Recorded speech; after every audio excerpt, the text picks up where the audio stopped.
মুজিবনগর থেকে স্বাধীন সরকার। লেখক ব্যারিস্টার এম আমিরুল ইসলাম। স্বাধীন বাংলাদেশের সূতিকাগার হচ্ছে মেহেরপুরের বৈদ্যনাথতলা। 1971 সালের 17 এপ্রিল এই জায়গার নামকরণ করা হয় মুজিবনগর। বাংলাদেশ সরকারের প্রথম প্রধানমন্ত্রী তাজউদ্দিন আহমেদ গর্বের সঙ্গে নামকরণ করেছিলেন। তখন সরকারের নথিতে লেটার হেডে লেখা থাকত গণপ্রজাতন্ত্রী বাংলাদেশ সরকার মুজিবনগর। সরকারের ঠিকানা ছিল মুজিবনগর। প্রতি বছরের 17 এপ্রিল মুজিবনগরে সরকারিভাবে বিশেষ অনুষ্ঠান হওয়া উচিত ছিল বলে মনে করি। আমার ধারণা এটি জনগণেরও প্রত্যাশা। মুজিবনগর দিবসে রাষ্ট্রীয়ভাবে বিশেষ অনুষ্ঠানের উপস্থিতি একান্ত প্রয়োজন। বাংলাদেশের ঐতিহাসিক স্থান হিসেবে মুজিবনগর রাষ্ট্রীয়ভাবে চিহ্নিত হওয়া প্রয়োজন।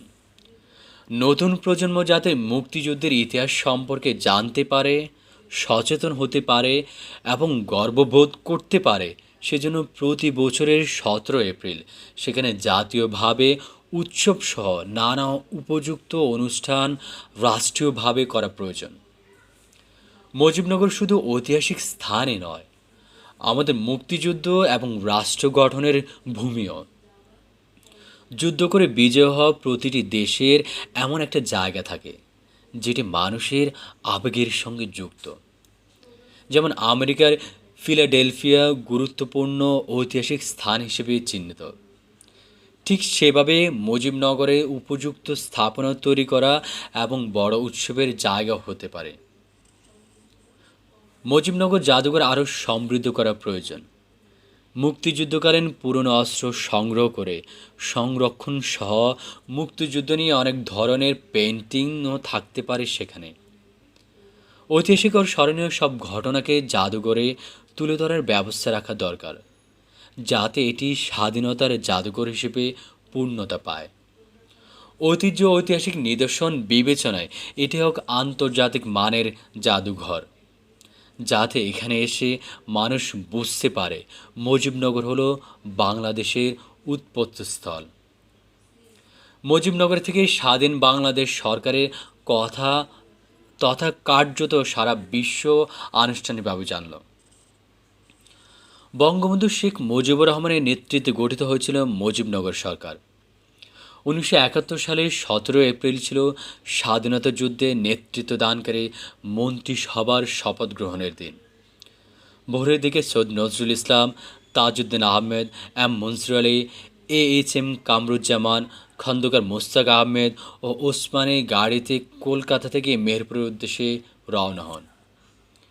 17 এপ্রিল শপথ অনুষ্ঠানে দেশি বিদেশি সাংবাদিকদের হাজির করার ভার ছিল আমার ও আওয়ামী লীগের সংসদীয় দলের তৎকালীন হুইপ আব্দুল মান্নানের উপর। 16 এপ্রিল আমরা দুজন মিলে কলকাতা প্রেস ক্লাবে যাই। এই প্রথম বাংলাদেশ সরকারের পক্ষ থেকে দুজন প্রতিনিধি বিদেশি সাংবাদিকদের সঙ্গে মিলিত হলেন। পুরো প্রেস ক্লাব থেকে লোকারণ্য, সার্চ লাইটের মতো অসংখ্য চোখ আমাদের দিকে নিবদ্ধ। ক্লাবের সেক্রেটারি উপস্থিত সাংবাদিকদের সঙ্গে আমাদের পরিচয় করিয়ে দিলেন। সমবেত সাংবাদিকদের পরদিন 17 এপ্রিল কাকঢাকা ভোরে প্রেস ক্লাবে হাজির হতে অনুরোধ জানানো হলো। তাদের বলা হলো আমাদের প্রধানমন্ত্রী তাজউদ্দিন আহমেদের একটি বিশেষ বার্তা তখন জানানো হবে। তাদের কেউ কেউ আরও কিছু প্রশ্ন করতে চাইলেন। আমরা কোনো উত্তর দিতে অপারগতা প্রকাশ করলাম। সাংবাদিকদের নির্দিষ্ট স্থানে নিয়ে যাওয়ার জন্য আমাদের গাড়ি তৈরি থাকবে বলে জানালাম। এদিকে শপথ অনুষ্ঠানে খুঁটিনাটি তৈরি করা হচ্ছে। জানা গেল প্রধান সেনাপতি ওসমানীর সামরিক পোশাক নেই, কিন্তু শপথ অনুষ্ঠানের জন্য তার সামরিক পোশাক প্রয়োজন। বিএসএফকে ওসমানীর জন্য এক সেট সামরিক পোশাক দিতে বললাম। তাদের স্টকে ওসমানীর গায়ের মাপে কোনো পোশাক পাওয়া গেল না।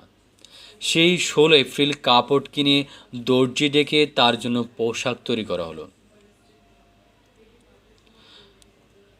আর আমিও আব্দুল মান্নান ভোরের দিকে কর্মসূচি অনুযায়ী কলকাতা প্রেস ক্লাবে গেলাম। সেই ভোরও ক্লাবে লোক ধারণের জায়গা নেই। ক্লাবের বাইরেও অনেকে দাঁড়িয়েছিলেন।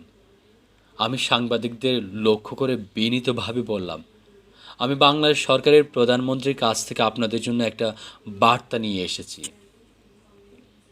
তাদের জানালাম, স্বাধীন বাংলার মাটিতে বাংলাদেশ সরকার আনুষ্ঠানিকভাবে শপথ গ্রহণ করবে। আপনারা সেই অনুষ্ঠানে আমন্ত্রিত। এই এই সময় কেউ কেউ জানতে চাইলেন, কোথায় যাবেন, কিভাবে যাবেন। আমি আবার বললাম, আমরা আপনাদের সঙ্গে রয়েছি, পথ দেখিয়ে নিয়ে যাব। আমাদের গাড়িগুলো তখন প্রেস ক্লাবের সামনে। উৎসাহী সাংবাদিকেরা গাড়িতে উঠলেন, অনেকের কাঁধে ক্যামেরা। 50-60টি গাড়ি নিয়ে আমরা রওনা দিলাম গন্তব্যস্থলের দিকে। আমিও আব্দুল মান্নান দুজন দুই গাড়িতে। আমার গাড়িতে কয়েকজন বিদেশি সাংবাদিক ছিলেন। পথে তাদের সঙ্গে অনেক কথা হলো। শপথ অনুষ্ঠানের নির্ধারিত স্থানে অর্থাৎ বৃহত্তর কুষ্টিয়ার মেহেরপুরের বৈদ্যনাথ তলার আম্রকাননে পৌঁছাতে বেলা 11টা বেজে গেল। আমরা পৌঁছার পরপরে অনুষ্ঠান শুরু হলো। ঝিনাইদহ মহকুমার পুলিশ প্রধান মাহবুবউদ্দিন আহমেদ ভারপ্রাপ্ত রাষ্ট্রপতি সৈয়দ নজরুল ইসলামকে গার্ড অব অনার দেন। মেহেরপুর মহকুমা প্রশাসক তৌফিকে এলাহি শপথ অনুষ্ঠান ব্যবস্থাপনার দায়িত্বে ছিলেন। আগে ঠিক করা হয়েছিল আওয়ামী লীগের সংসদীয় দলের চিফ হুইপ অধ্যাপক ইউসুফ আলীর শপথ অনুষ্ঠানে স্বাধীনতার ঘোষণাপত্র পাঠ করবেন। অনুষ্ঠানের জন্য ছোট্ট একটি মঞ্চ তৈরি করা হয়। মঞ্চে অস্থায়ী রাষ্ট্রপতি, প্রধানমন্ত্রী, মন্ত্রিসভার সদস্যরা, এমজি উসমানী, আব্দুল মান্নান ও আমি। আব্দুল মান্নান অনুষ্ঠান পরিচালনা করলেন। ইউসুফ আলী স্বাধীনতার ঘোষণাপত্র পাঠ করলেন। সৈয়দ নজরুল ইসলাম শপথ অনুষ্ঠান পরিচালনা করলেন। অস্থায়ী রাষ্ট্রপতি প্রধানমন্ত্রীর ভাষণ দিলেন। এক সাংবাদিকের প্রশ্নের জবাবে প্রধানমন্ত্রী তাজউদ্দিন আহমেদ এই স্থানের নাম মুজিবনগর নামকরণ করেন। 16 ডিসেম্বর পাকিস্তানি হানাদার বাহিনীর আত্মসমর্পণ পর্যন্ত মুজিবনগর ছিল সরকারের রাজধানী। সাংবাদিকদের প্রধান প্রশ্ন ছিল, সরকারের প্রধান বঙ্গবন্ধু শেখ মুজিবুর রহমান কোথায়? জবাবে সৈয়দ নজরুল ইসলাম বলেন, আমরা বঙ্গবন্ধুর নির্দেশে মন্ত্রিসভা গঠন করেছি। তার সঙ্গে আমাদের চিন্তার বিস্তর যোগাযোগ রয়েছে। আমবাগানের অনুষ্ঠানে ভর দুপুরে আওয়ামী লীগের নেতাকর্মী ছাড়াও পার্শ্ববর্তী এলাকার হাজার হাজার লোক জমায়েত হয়। হাজারো কণ্ঠে তখন উচ্চারিত হচ্ছিল, জয় বাংলা, জয় বঙ্গবন্ধু, বীর বাংলা অস্ত্র ধরো, বাংলাদেশ স্বাধীন করো ইত্যাদি স্লোগান। আমার কাজ ছিল দ্রুত অনুষ্ঠান শেষ করে সাংবাদিকদের কলকাতায় ফেরত পাঠানো। দুপুরের মধ্যে অনুষ্ঠান শেষ হয়ে গেল। সাংবাদিকদের গাড়িতে করে ফেরত পাঠানো হলো। মন্ত্রিসভার সদস্যরা ফিরলেন সন্ধ্যায়। অনুষ্ঠানের পর কলকাতায় ফিরে গিয়ে সাংবাদিকদের বিশ্বের বিভিন্ন গণমাধ্যমে সরকার গঠন সম্পর্কে সংবাদ পাঠাতে শুরু করলেন। মুজিবনগর সরকার নিয়ে এমন একটা সময়ে আমরা আলোচনা করছি যখন বাংলাদেশ স্বাধীনতার সুবর্ণ জয়ন্তী উদযাপিত হচ্ছে। বাংলাদেশের ইতিহাস জানতে হলে মুজিবনগর সরকার এবং এই সরকারের কার্যক্রম সম্পর্কে আরও ভালোভাবে জানতে হবে, বুঝতে হবে। আমি মনে করি মুজিবনগর সরকারের ইতিহাস ও তাৎপর্য পাঠ্যপুস্তকে অন্তর্ভুক্ত হওয়া উচিত। পাঠ্যপুস্তকে স্বাধীনতার ঘোষণাপত্র অন্তর্ভুক্ত করা প্রয়োজন। মুজিবনগর সরকার নিয়ে গবেষণা করা দরকার। বিশেষ করে শিক্ষার্থী এবং নতুন প্রজন্ম মুজিবনগর সরকার বিষয়ে আগ্রহ নিয়ে গবেষণা করবে, এটিই প্রত্যাশা। স্বাধীন রাষ্ট্রের জন্য মুজিবনগর সরকারের ভূমিকা, এই সরকারের বিচক্ষণতা ও কৌশল সম্পর্কে বর্তমান সময়ে তরুণ রাজনীতিবিদরাও জানা উচিত। যে ত্যাগ, সাহস ও দূরদর্শিতার মাধ্যমে বাংলাদেশের স্বাধীনতা অর্জনের পথে নিয়ে যায় মুজিবনগর সরকার, সেই গৌরবের ইতিহাস কখনো ভুলে যাওয়া যায় না। বাংলাদেশকে আরও এগিয়ে নিতে এবং রাজনীতিতে গুণগত পরিবর্তন আনতে বঙ্গবন্ধু তার আদর্শে অনুপ্রাণিত ওই সময় নেতাদের জীবন থেকে শিক্ষা নেওয়া প্রয়োজন বলে আমি মনে করি। 17 এপ্রিল 1971 মুজিবনগর সরকার গঠনের দিবস দেশের নতুন প্রজন্ম ও ভবিষ্যতের জন্য অনুপ্রেরণা হিসেবে কাজ করবে। আমরা আগামীতেও দিনটি যথাযোগ্য সম্মানের সঙ্গে স্মরণ করব। লেখক ব্যারিস্টার আমিরুল ইসলাম, জ্যেষ্ঠ আইনজীবী, সাবেক সাংসদ ও প্রতিমন্ত্রী, বাংলাদেশ সংবিধান প্রণয়ন কমিটির সদস্য, স্বাধীনতার ঘোষণাপত্রের রচয়িতা।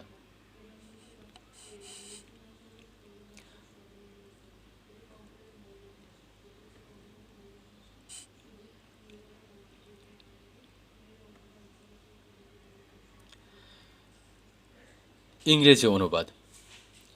Independent government from Mujibnagar, M Amirul Islam. The maternity ward of independent Bangladesh is Bodhanathara in Mahirpur. On 16 April 1971, the place was renamed Mujibnagar. The first Prime Minister of the government of Bangladesh, Tajuddin Ahmed, proudly named it. At the time, the letterhead in the official document was written Government of the People's Republic of Bangladesh, Mujibnagar.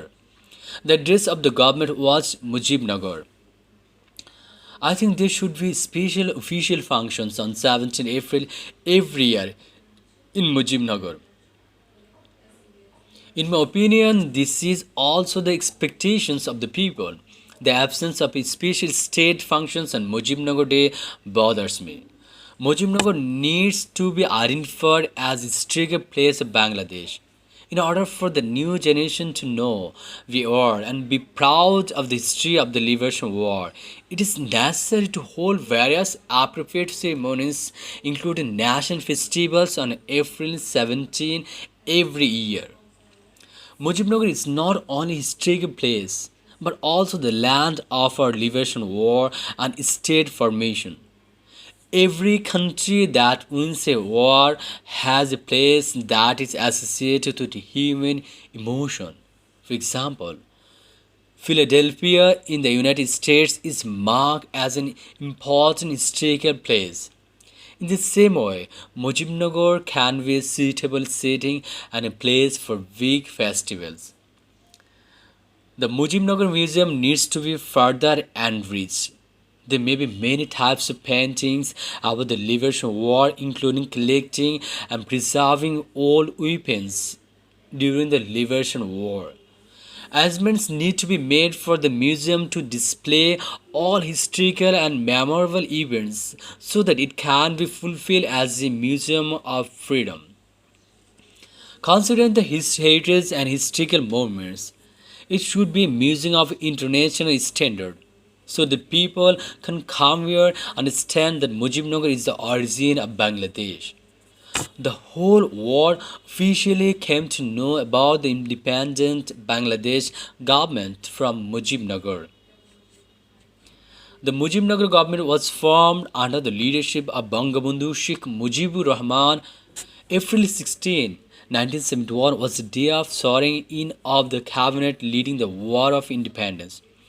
Early in the morning, Sir Nazrul Islam, Tajuddin Ahmed, and Mansur Ali, A.H.M. Kamrujaman, Khandagar Mustaq Ahmed, and Usmane left Kolkata for Mirpur by car. It was the responsibility of me and the whip of the Army League Parliamentary Party, Abdul Manan, to present local and foreign journalists at the swearing-in ceremony on April 17.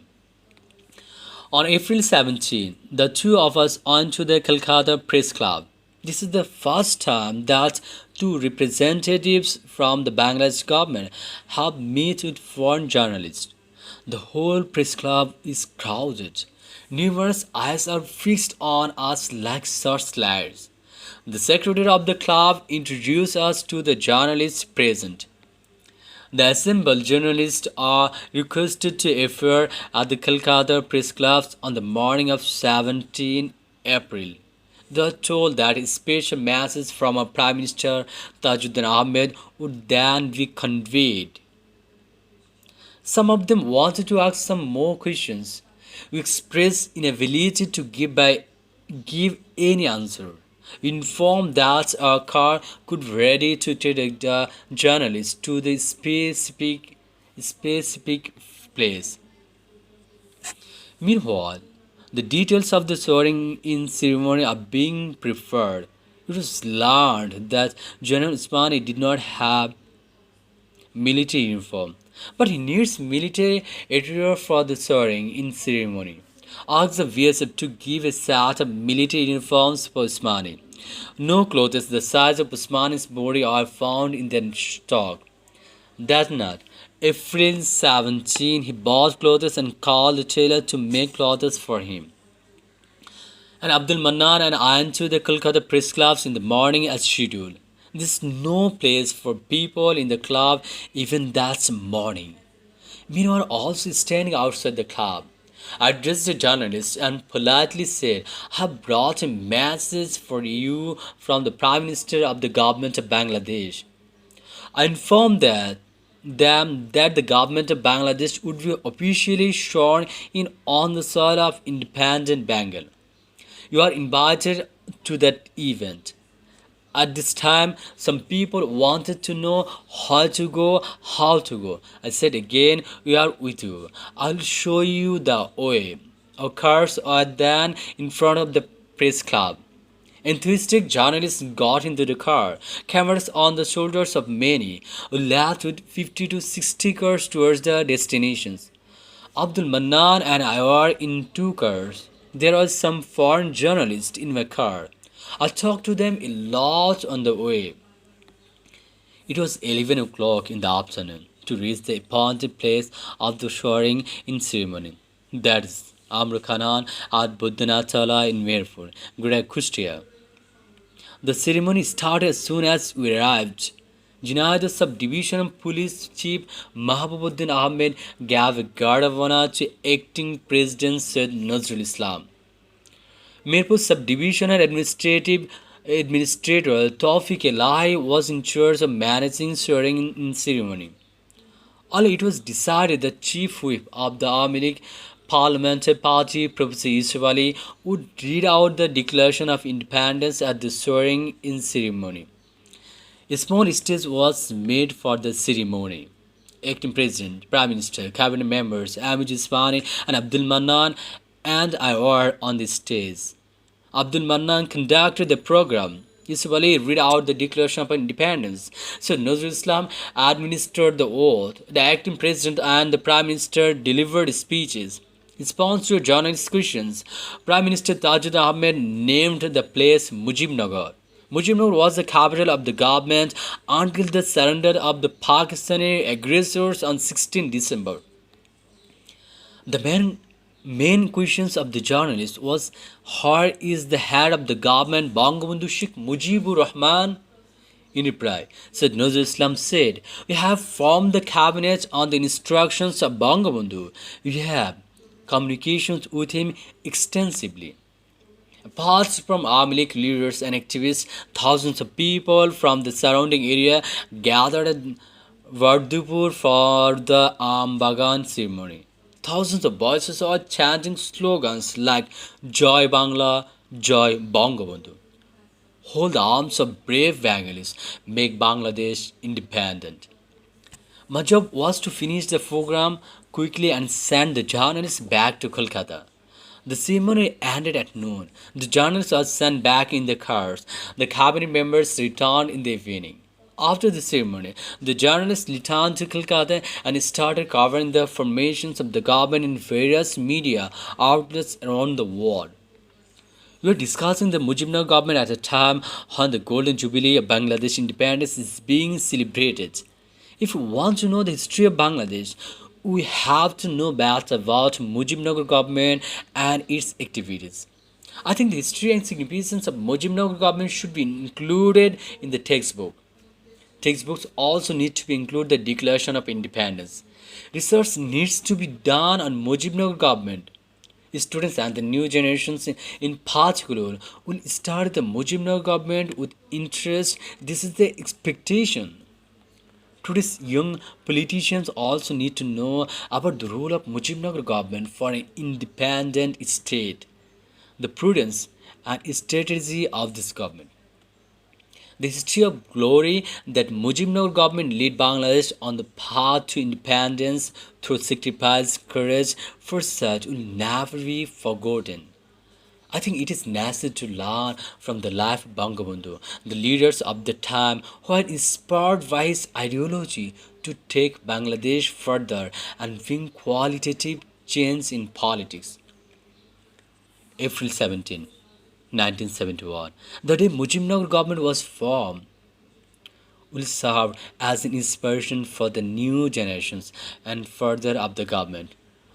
We will continue to remember the day with due respect.